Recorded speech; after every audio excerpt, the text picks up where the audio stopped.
Bismillahirrahmanirrahim. Allahu la ilaha illa huwal hayyul qayyum. Assalamualaikum warahmatullahi wabarakatuh.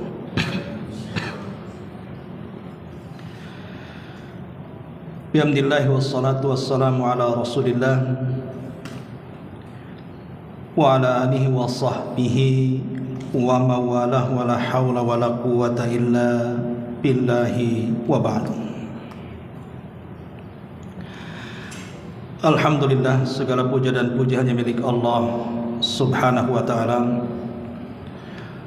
Salawat dan juga salam kita hadiahkan kepada Rasul kita Nabi besar Muhammad sallallahu alaihi wa ala alihi wasallam. Hadirin dan hadirat yang dimuliakan Allah subhanahu wa ta'ala, pembahasan di malam hari ini kita akan membahas tentang pentingnya kita mengharap doa para malaikat. Ma'asyiral muslimin yang dimuliakan Allah subhanahu wa ta'ala, kenapa demikian?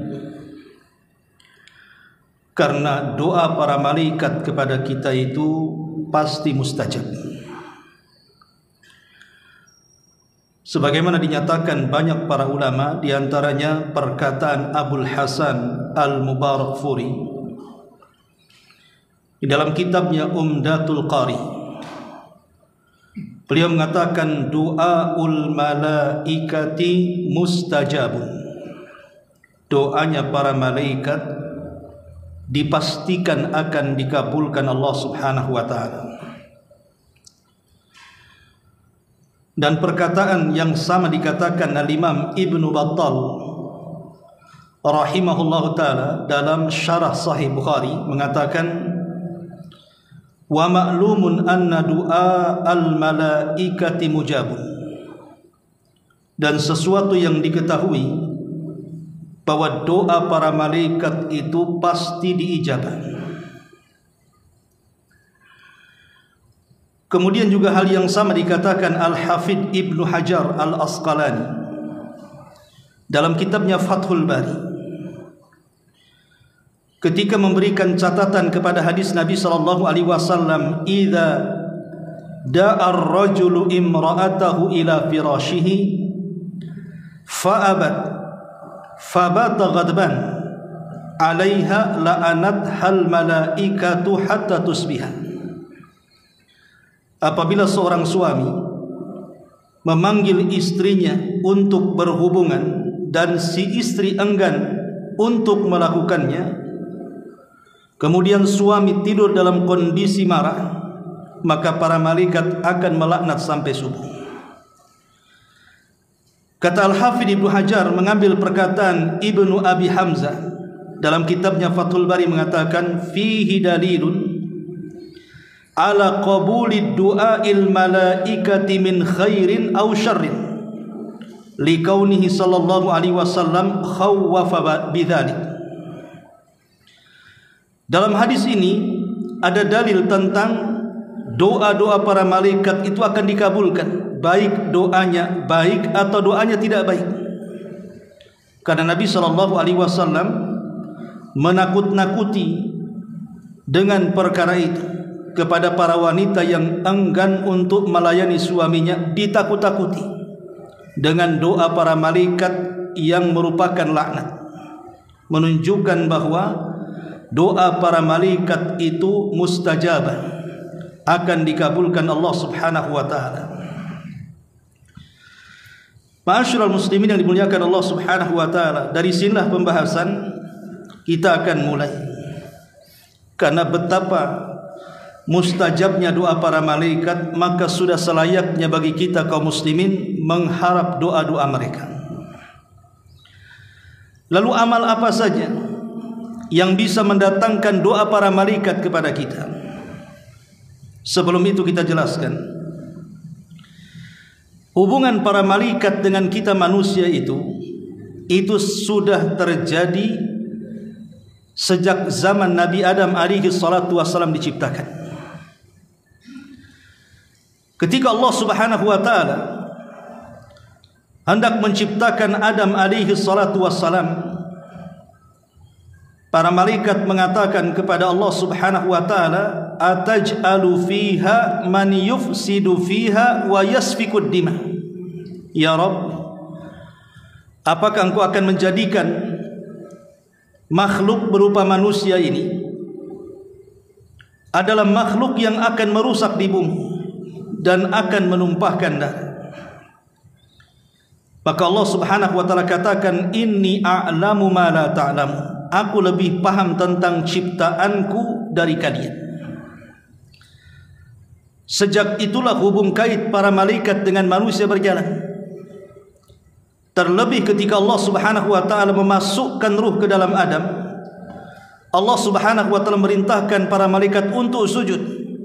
Allah katakan, fa idza sawaituhu wa nafakhtu fihi min ruhi faqa'u lahu sajidin. Apabila sudah kusempurnakan ciptaan Adam, kemudian kumasukkan ruh ke dalam Adam, segeralah kalian sujud kepada Adam. Maka saat itulah ketika Adam betul-betul hidup dengan jasad dan ruh, semua para malaikat sujud kepada Adam. Wa idh qala rabbuka lil malaikati isjudu fasajadu.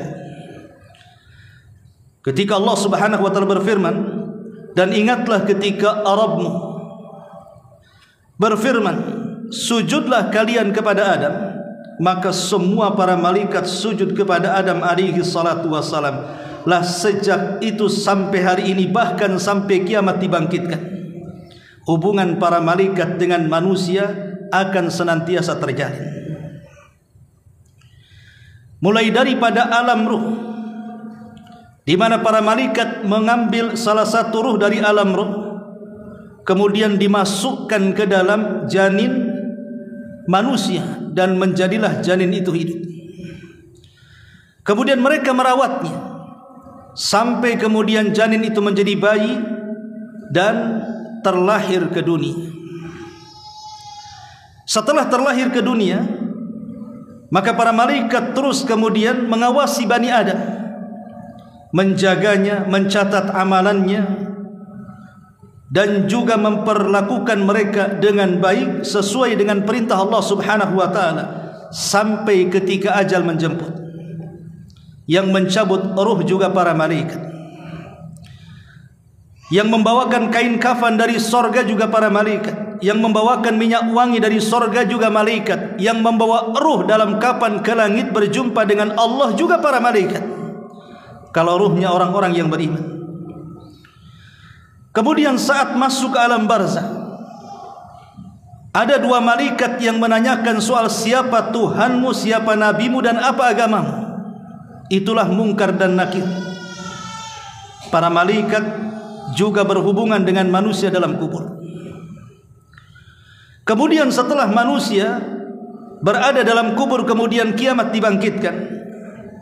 Yang meniup sangkakala juga malaikat, baik sangkakala yang pertama yang membuat kejutan dan kematian, ataupun sangkakala kedua yang membuat kebangkitan dan perkumpulan manusia di padang mahsyar.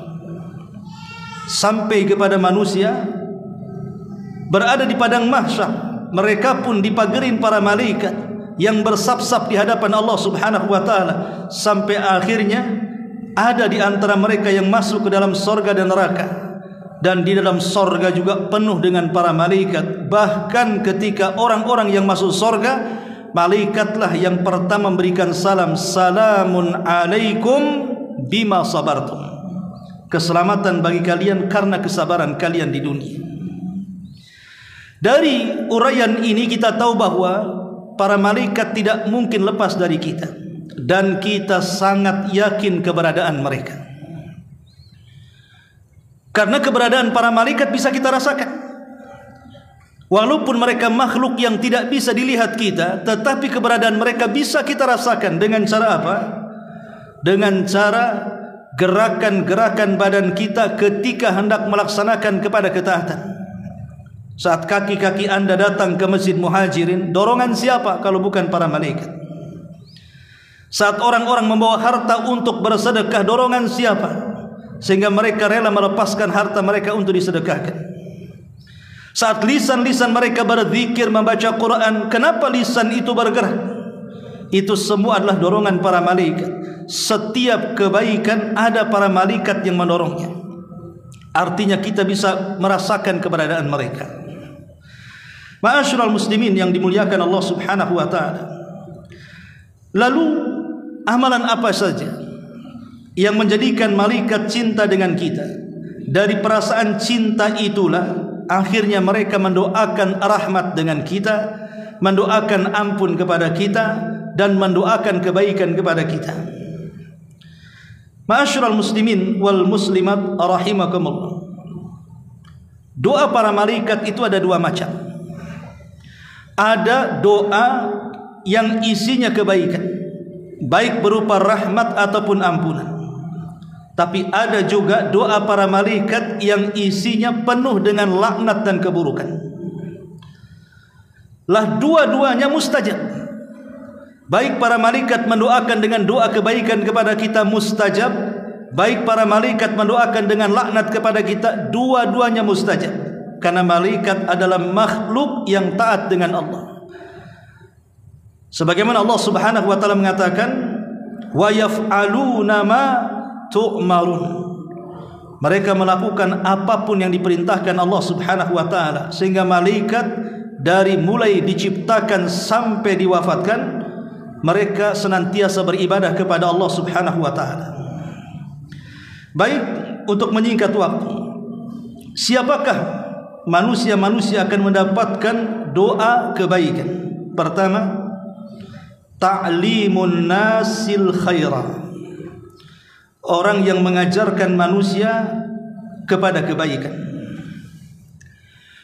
Di dalam sebuah hadis, Nabi SAW mengatakan, Inna Allaha wa malaikatahu wa ahlas samawati wal ard hatta an-namlata fi juhriha wa hatta al-huta la yusalluna ala muallimin nas al-khaira. Sesungguhnya para malaikat dan penduduk langit serta penduduk bumi, sampai kepada semut di lubangnya dan ikan-ikan di dasar lautnya, mereka mendoakan kebaikan bagi mereka yang mengajarkan manusia kepada kebaikan. Maka beruntunglah orang-orang yang mengajarkan manusia kepada kebaikan. Minimalnya seorang ayah mendidik anaknya, atau seorang ibu mengajarkan anaknya dengan ajaran-ajaran yang baik, mengajari mereka salat, mengajari mereka membaca Quran, mengajari mereka berbudi pekerti yang luhur, dan begitu seterusnya. Atau mungkin guru-guru yang mengajar di sekolah-sekolah, yang mengajarkan pendidikan yang baik kepada anaknya, ataupun mungkin para ulama, para ustadz, para kiai yang mengajak umat untuk berbuat baik, semuanya akan didoakan para malaikat dengan kebaikan. Maka jadilah pelopor kebaikan dan jangan jadi pelopor keburukan. Ini yang pertama. Kemudian yang kedua, as-salatu ala mayaminis saf. Melakukan salat, mengambil sisi sebelah kanan dalam saf. Pamannya ini saf pertama dari ujung ke ujung, ambil sebelah kanan dulu, kecuali kalau sudah penuh baru ambil sebelah kiri. Nabi SAW mengatakan, Innallaha wa malaikatahu yusalluna ala mayaminis sufuf. Sesungguhnya Allah Subhanahu wa taala dan para malaikatnya, mereka mendoakan kepada orang-orang yang berada di sebelah kanan saf. Jadi kalau seandainya orang masbuk, kemudian ada orang yang salat sendirian dan kita hendak menjadikan dia imam kita, jangan ngambil posisi sebelah kiri, tapi ambil posisi sebelah kanan. Karena para malaikat akan mendoakan kebaikan bagi orang-orang yang mengambil saf sebelah kanan. Ini yang kedua. Kemudian yang ketiga, as-salatu fi safil awal. orang yang mengambil posisi di saf pertama dalam salat. Nabi SAW mengatakan, Innallaha wa malaikatahu yusalluna ala saffi al-awwal wal muadzin yaghfiru lahu mada sautihi. Sesungguhnya Allah dan para malaikatnya akan mendoakan doa yang baik kepada orang yang berada di saf pertama dalam salat, dan para muadzin akan diampuni dosanya sejauh suara yang diteriakkannya. Lihat bagaimana saf pertama. Makanya Rasul mengatakan, sekiranya manusia tahu tentang rahasia di saf pertama, pasti mereka akan datang walaupun dengan cara merangkak dan siap mengundi. Tapi kebanyakan hari ini orang tidak peduli dengan saf pertama. Kadang-kadang masuk masjid padahal dia datangnya awal, tapi ketika sholat ngambil pula di saf kedua atau ketiga. Dia tidak tahu rahasia saf pertama itu. Bahwa di situ adalah tempat kita didoakan para malaikat. Kemudian yang keempat adalah saddul faraj bainas sufuf. Orang yang merapatkan ketika salat di antara saf-saf makmum. Makanya perintah imam dimanapun, masjid manapun, musola manapun, apa perintah imam ketika sebelum salat? Kata imam, rapatkan safnya, luruskan safnya, sawwu sufufakum. Rapatkan saf kalian, luruskan saf kalian. Itu selalu imam diajarkan seperti itu, siapapun yang menjadi imamnya. Tapi kadang-kadang makmum ini aneh, enggak mendengar suara imam yang memerintahkan untuk merapatkan saf. Nah, ini kekeliruan makmum saat salat. Padahal Nabi SAW mengatakan, Innallaha wa malaikatahu yusalluna 'alal ladzina yasiluna sufufa. Sesungguhnya Allah dan para malaikatnya akan mendoakan dengan doa yang baik orang-orang yang menyambungkan antara saf di antara orang-orang yang salat. Dengan cara apa merapatkan saf? Nabi SAW merintahkan untuk menempelkan bahu dengan bahu, mata kaki dengan mata kaki. Ini yang keempat. Kemudian yang kelima, aklu akalatis sahari. Tidak mengabaikan makan sahur bagi orang-orang yang berpuasa.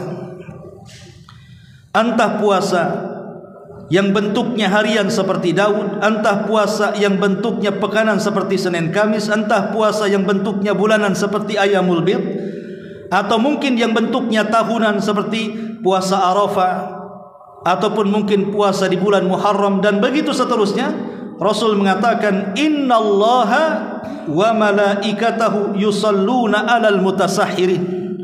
Sesungguhnya Allah dan para malaikatnya akan mendoakan doa kebaikan bagi mereka yang mau bangun untuk makan sahur ketika berpuasa. Kemudian yang keenam, intidarus salati ba'da salati. Menunggu salat setelah salat. Namanya tadi salat maghrib, tidak pulang karena menunggu salat isya. Dia tetap duduk di masjid. Kata Nabi SAW dalam sebuah hadis, salatul rajuli fi jama'atin tazidu ala salatihi fi baitihi. Salatnya seseorang berjamaah itu lebih baik dibandingkan salatnya sendirian dalam rumah. Sampai kepada fa idza dakhala al masjid kana fi salatin ma kanatis salat tahbisuhu wa tusallil malaikatu alaihi madama fi majlisihi alladhi yusalli fihi. Maka barang siapa yang masuk masjid kemudian dia senantiasa tidak bergerak setelah melaksanakan salat karena menunggu salat berikutnya, maka para malaikat akan mengatakan, Allahumma ighfir lahu, Allahumma arhamhu, Allahumma tub alaihi ma lam yu'dha fihi au yahduthu fihi. Ya Allah, ampuni orang ini, ya Allah rahmati orang ini, ya Allah hapuskan kejahatannya, keburukannya dan dosa-dosanya. Lihat bagaimana para malaikat mendoakan orang-orang yang hanya duduk menunggu solat setelah solat dengan doa kebaikan. Kemudian yang nomor 7, iyadatul marid, mengunjungi orang yang sakit. Mengunjungi orang sakit satu di antara hak seorang muslim. Kata Nabi SAW, hakul muslim ala muslim sittun. Hak seorang muslim kepada muslim yang lainnya itu 6 perkara. Salah satunya adalah mengunjungi orang sakit. Dan Rasul mengatakan, ma min muslim ya'udu musliman illa yab'atsullahu ilaihi sab'ina alfa malakin yusalluna alaihi fi ayyi sa'atin nahari hatta yumsiya wa fi ayyi sa'atil laili hatta yusbiha. Kata Nabi SAW, tidaklah seorang muslim mengunjungi muslim yang lainnya. Artinya ada saudaranya yang muslim sedang sakit, kita mengunjungi dia, kecuali Allah akan kirim 70.000 malaikat. Bayangkan 70.000 malaikat ini bukan sedikit. Untuk apa 70.000 malaikat ini? Untuk mendoakan kebaikan pada jam-jam berapa saja ketika di siang hari kita berkunjung, atau pada jam-jam berapa saja ketika di malam hari kita berkunjung. Maka jangan sia-siakan doa malaikat sebanyak 70.000 malaikat mendoakan kita. Ini kesempatan. Boleh jadi mungkin yang sakit tetangga kita, yang sakit teman kita, apakah dia terbaring di rumah atau di rumah sakit. Maka kalau kita datang mengunjungi orang-orang yang sedang sakit itu, mereka mendapatkan doa para malaikat sebanyak ini, 70.000 malaikat. Kenapa sedemikian tingginya pahala orang-orang yang mengunjungi orang sakit? Karena kunjungan kita kepada orang sakit itu membawa pengaruh positif kepada orang sakit. Orang sakit ini terkadang sakitnya biasa, tidak terlalu parah, tetapi ketika tidak ada yang berkunjung kepada dia, yang sakit itu bukan penyakitnya. Terkadang yang sakit itu kenapa keluarganya, kenapa kawannya tidak datang mengunjunginya. Makanya ketika kemudian kita mengunjungi orang sakit, mereka senang, karena mereka berhajat kepada doa-doa kita. Makanya disunnahkan kalau kita mengunjungi orang sakit, kita mendoakan kesembuhan. Lah kesembuhan ini datang dari mana saja. Bisa dari obat yang dokter berikan, bisa dari perawatan yang perawat berikan, atau boleh jadi dikarenakan sebab doa kita kepadanya. Jadi mengunjungi orang sakit juga berperan kesembuhan dia. Salah satunya doa yang kita harapkan kesembuhan kepada saudara kita yang sakit itu.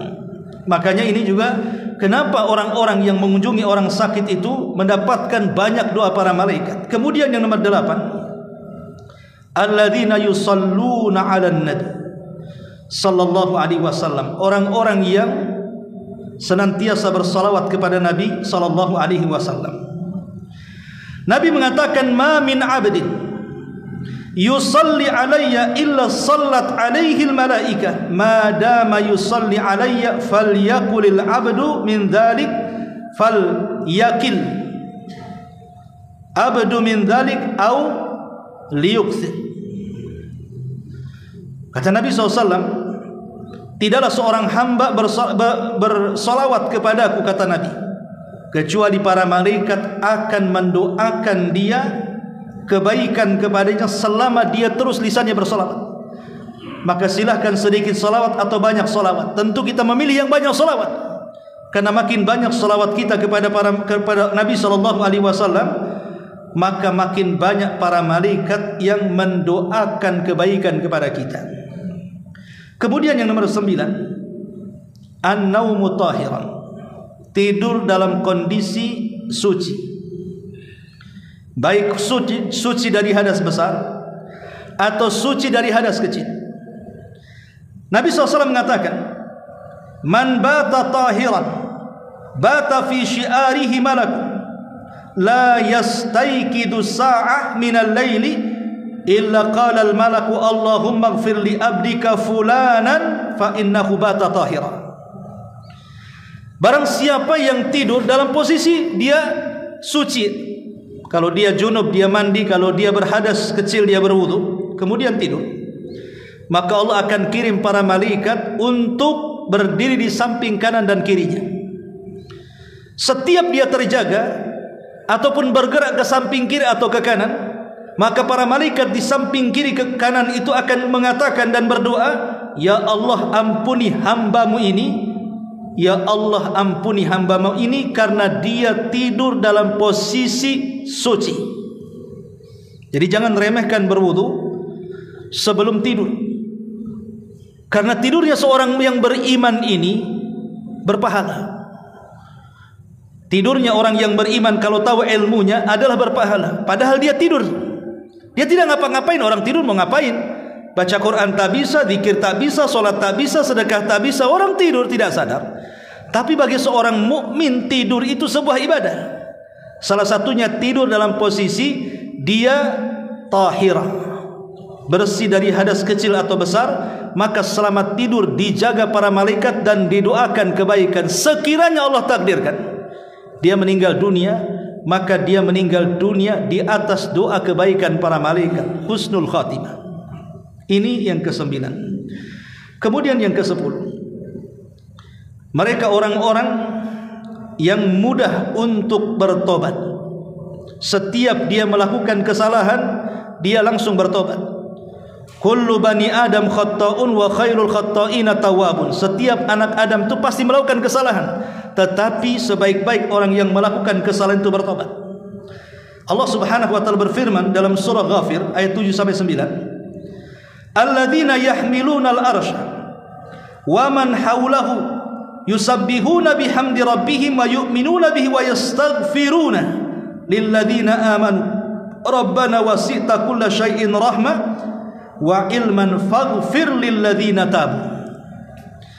Allah mengatakan para malaikat yang memikul arsy dan malaikat-malaikat di sekitar arsy, mereka bertasbih memuji kepada Rabb mereka, dan mereka beriman dengan Allah, dan mereka memintakan ampun terhadap orang-orang yang beriman. Ya Rabb kami, Engkau telah meluaskan segala sesuatu dari rahmat-Mu dan pengetahuan-Mu, maka ampunilah orang-orang yang bertobat. Jadi orang-orang yang bertobat atau mudah bertobat setelah melaksanakan kesalahan, maka para malaikat di sekitar arsy dan pemikul arsy akan mengatakan, faghfir lilladzina tabu, ya Allah ampunilah orang-orang yang mudah bertobat. Ini juga sebab doa para malaikat yang ke-10. Yang ke-11, orang-orang yang mendoakan saudaranya dengan kebaikan. Orang-orang yang mendoakan saudaranya dengan kebaikan. Boleh jadi kita punya saudara, sanak famili, kerabat, atau siapapun yang jauh jauh di sana. Kita di Batam, orang itu di kampung. Tapi selepas sholat atau di waktu-waktu mustajab kita doakan. Mungkin kita mendoakan adik kita, kakak kita, paman kita, saudara kita, dan begitu seterusnya. Orang-orang yang mendoakan orang lain dan orang yang didoakan tidak tahu, maka orang-orang yang mendoakan kepada saudaranya tanpa sepengetahuannya akan mendapatkan doa para malaikat dengan doa yang baik. Dalam sebuah hadis, Nabi SAW mengatakan, da'watul mar'il muslim li akhihi bi dhahril ghaibi mustajabatun inda ra'sihi malakun muwakkal kullama da'a li akhihi bi khairin qala al malakul muwakkal bihi atau muwakkil bihi amin walaka bimithli. Kata Nabi SAW, doa seorang muslim kepada saudaranya tanpa diketahui saudaranya dia sedang didoakan, maksudnya doa kebaikan, maka itu akan dikabulkan. Dan Allah kirim para malaikat untuk berdiri di dekat kepalanya. Kemudian setiap orang itu berdoa kepada saudaranya dengan doa tanpa sepengetahuannya, maka malaikat akan mengatakan amin, dan engkau juga akan mendapatkan dengan doamu yang sama yang kau doakan kepada saudaramu. Jadi kalau kita mendoakan orang tua kita lah, ya Allah sehatkan badan orang tuaku, maka malaikat datang, engkau juga mudah-mudahan dia sehatkan.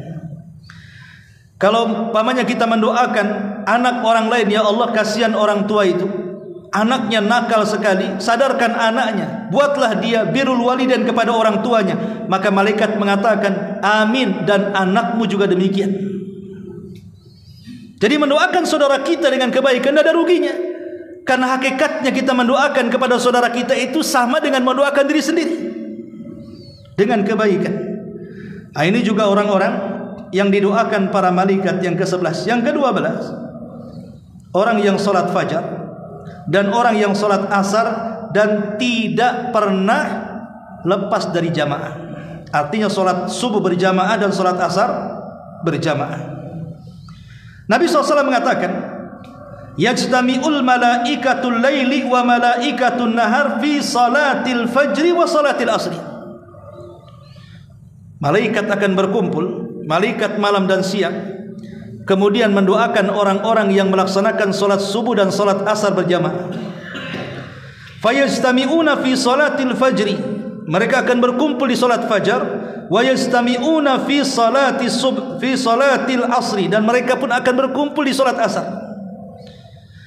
Jadi beruntunglah orang-orang yang menjaga dua salat ini, salat asar dan salat subuh. Rasul mengatakan, man hafadha ala baradaini dakhalal jannah. Siapa yang menjaga dua salat ini dijamin masuk surga.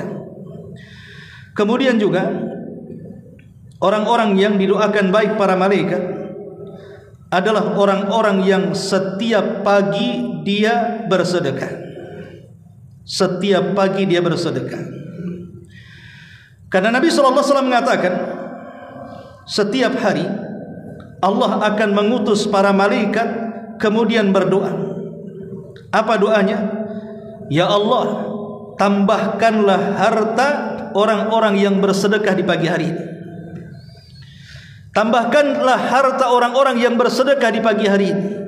Maka siapapun yang bersedekah, umpamanya kita sholat subuh di Muhajirin, nampak ada kotak infak masuk entah 1.000, 2.000, maka kita sudah mendapatkan doa para malaikat dengan melipat gandakan uang yang kita sedekahkan.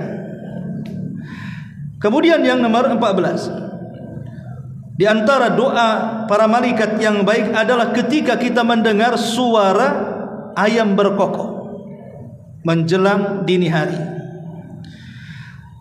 Nabi mengatakan, idza sami'tum siyahad dik fas'alullaha min fadli fa innaha ra'at malakan. Apabila kalian mendengar suara kokokan ayam di pagi hari, mungkin jam 3 malam atau jam 2 malam atau mungkin jam 4 malam gitu, berdoalah, minta kepada Allah kebaikan dunia dan akhirat. Karena mereka sedang melihat para malaikat, dan malaikat akan mendoakan kebaikan untuk kita. Kemudian juga yang selanjutnya adalah malaikat, mereka akan suka dengan orang-orang yang disukai tempatnya oleh para malaikat, dan tidak ada tempat yang disukai melebihi masjid. Jadi orang-orang yang suka duduk di masjid, maka malaikat akan datang dan mendoakan kebaikan. Ya tentu bukan hanya duduk di masjid, tapi dia juga menggunakan masjid untuk sarana berzikir, sarana salat, sarana baca Quran, dan begitu seterusnya. Maka para malaikat, mereka akan senang dengan kita dan mendoakan kebaikan. Dan yang terakhir, tentunya para malaikat akan mendoakan kita bagi orang-orang yang mencintai para malaikat. Kita tidak memusuhi malaikat, kita cinta dengan para malaikat. Maka siapapun yang mencintai para malaikat Allah, maka malaikat juga akan mendoakan kebaikan. Tapi siapapun yang membenci para malaikat, maka sama dengan bermusuhan dengan Allah Subhanahu wa ta'ala. Dan itu digambarkan di dalam Al-Quran ketika orang-orang Yahudi, mereka datang kepada Nabi SAW, siapa yang menghabari kamu tentang wahyu? Maka Rasul mengatakan Jibril. Maka kata orang-orang Yahudi, aku tidak suka dengan Jibril. Kukira yang mendatangi kamu adalah Mikail yang senantiasa membawa hujan itu.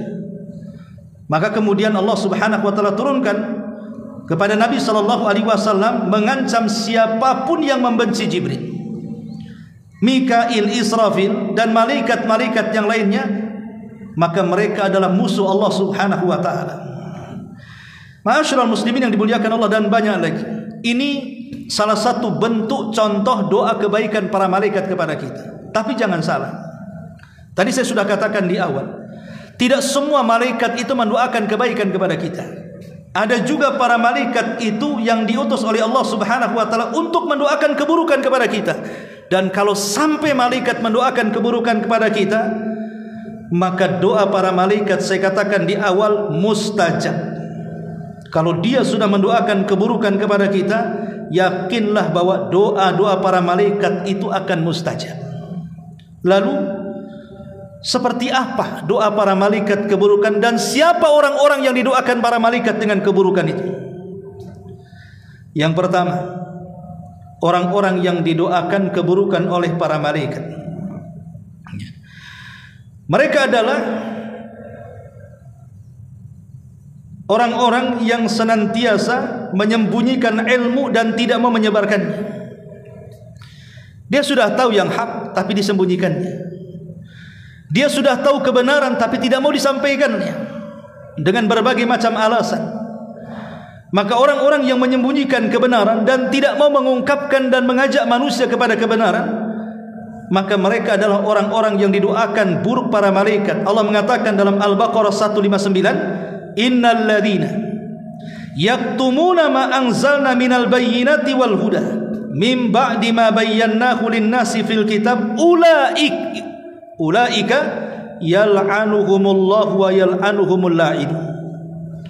Orang-orang yang menyembunyikan apa yang kami turunkan dari keterangan dan petunjuk setelah kami jelaskan kepada manusia di dalam Al-Quran, mereka sembunyikan, maka mereka orang-orang yang dilaknat Allah dan para malaikatnya. Ayat ini turun kepada orang-orang Yahudi di zaman Nabi. Jadi ada seorang Yahudi berzina, harusnya dirajam. Tetapi kemudian ada salah satu tokoh Yahudi mengatakan, dalam Taurat kami tidak ada hukum rajam. Kata Nabi SAW, kalau begitu datangkan Taurat, bacakan di hadapan. Maka tokoh Yahudi ini kemudian mengambil Taurat dan membacakan Taurat di hadapan Rasul. Ketika sampai kepada ayat rajam, dia tidak mau membacanya, sengaja menutupi dengan jempolnya. Kebetulan di samping Nabi SAW ada tokoh Yahudi yang sudah masuk Islam, namanya Abdullah ibn Salam. Kata Abdullah ibn Salam, angkat jempolmu, baca bacaan yang dibalik jempolmu itu. Akhirnya diangkat jempolnya, kemudian dibaca, rupanya ada ayat rajam dalam Taurat itu. Maka turunlah ayat ini. Orang-orang yang menyembunyikan apa yang Allah turunkan, mereka akan dilaknat Allah dan para malaikatnya. Maka katakan yang hak dengan hak, yang batil dengan batil. Jangan menutupi yang hak dengan kebatilan atau sebaliknya. Ini yang pertama.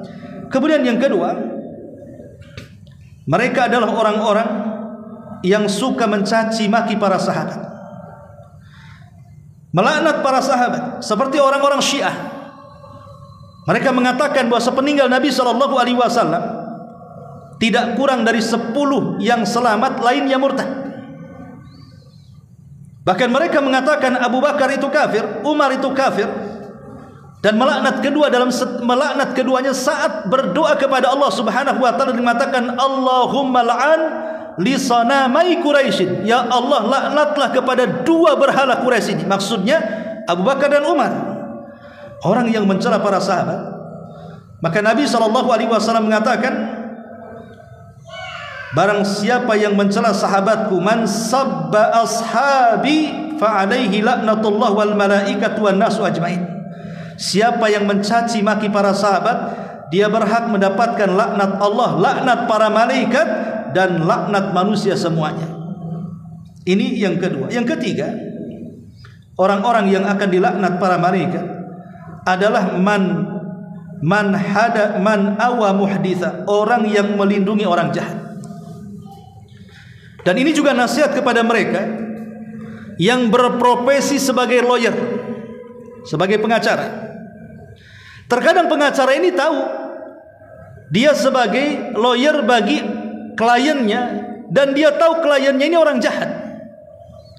Tapi karena hanya ingin kehidupan dunia, dia pun rela kemudian memanipulasi dengan mendatangkan bukti-bukti palsu sehingga menyelamatkan dari kejahatannya. Ini sama melindungi orang jahat. Hati-hati bagi orang-orang yang berprofesi lawyer ini. Jangan Anda lindungi orang-orang jahat. karena mereka pantas mendapatkan balasannya. Makanya Nabi SAW mengatakan, man awa muhditha fa alaihi laknatullah wal malaikati wan nasi ajmain. Siapa yang melindungi orang jahat, maka dia berhak mendapatkan laknat Allah, laknat para malaikat, dan laknat manusia secara keseluruhan. Kemudian yang keempat, orang-orang yang suka mengancam saudaranya dengan senjata. Entah menodongkan pisau, entah menodongkan cangkul, entah menodongkan cerulit gitu ya. Sekarang kan banyak tuh tawuran-tawuran anak-anak bawa pedang, bawa apa gitu ya, atau mengancam orang dengan pentungan. Maka Nabi mengatakan, bagi orang-orang yang seperti ini, man asyara ila akhihi bihadidatin fa innal malaikata tal'anuhu hatta yadahu wa in kana akhan li abihi wa ummi. Siapa yang mengisyaratkan kepada saudaranya dengan senjata, maka para malaikat akan melaknatnya sampai dia meletakkan senjatanya, walaupun yang diancam itu saudara seibu atau saudara sebapak. Maka jangan suka mengancam dengan senjata. Man hamalas silah falaysa minna. Kata Rasul, siapa yang membawa senjata untuk mengancam saudaranya bukan umatku, kata Nabi. Kemudian juga yang kelima, orang-orang yang suka berusaha menggagalkan perjanjian.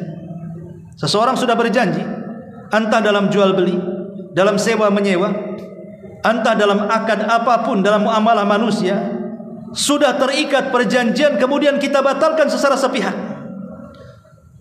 Maka Nabi SAW mengatakan, dimmatul muslimina wahidah, faman akhfara musliman fa alaihi laknatullah wal malaikati wan nasi ajmain. La yuqbal minhu sarfun wala adl. La yaqbal minhu sarfun wala adl.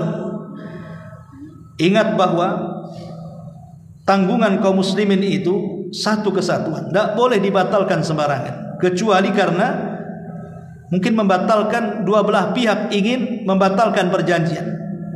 Kalau satu belah pihak membatalkan, tidak boleh. Makanya Rasul mengatakan, siapa yang melakukan seperti itu, maka dia mendapatkan laknat Allah, malaikat, dan seluruh manusia. Amal sunnah dan wajibnya tertolak di hadapan Allah Subhanahu wa ta'ala. Maka jangan suka membatal-batalkan perjanjian amanah. Kemudian yang keenam,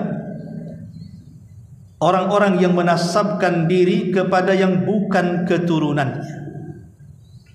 Mengaku Habib keturunan Nabi padahal bukan keturunan Nabi. Mengaku dari keluarga konglomerat padahal bukan itu. Mengaku dari keluarga keraton, mengaku dari keluarga ini, keluarga itu, padahal terputus nasabnya hanya untuk mengaku-ngaku saja. Maka Nabi SAW mengatakan, man wala qauman bi ghairi idzni mawalihi, ataupun man idda'a ila ghairi abihi fa alaihi laknatullah wal malaikati wan nasi ajmain. La yaqbalullahu minhu yaumal qiyamah sarfan wala adla. Siapa yang menasabkan diri kepada yang bukan keturunannya, maka dia mendapatkan laknat Allah, para malaikat, dan manusia seluruhnya. Amal wajib dan sunnahnya tidak akan diterima pada hari kiamat. Karena banyak orang-orang yang terkadang mengaku-ngaku keturunan orang hanya karena ingin mendapatkan warisan, kehormatan, atau gila hormat dan lain sebagainya. Mereka manusia-manusia terlaknat. Kemudian yang nomor 7, orang-orang yang ataupun para wanita yang menolak ajakan suaminya, dan itu sudah saya jelaskan tadi. Para istri yang menolak ajakan suami di malam hari, maka mereka adalah wanita-wanita terlaknat di sisi para malaikat sampai subuh. Dan tadi sudah jelaskan hadisnya. Kemudian juga yang selanjutnya, orang-orang yang dilaknat para malaikat, mereka orang-orang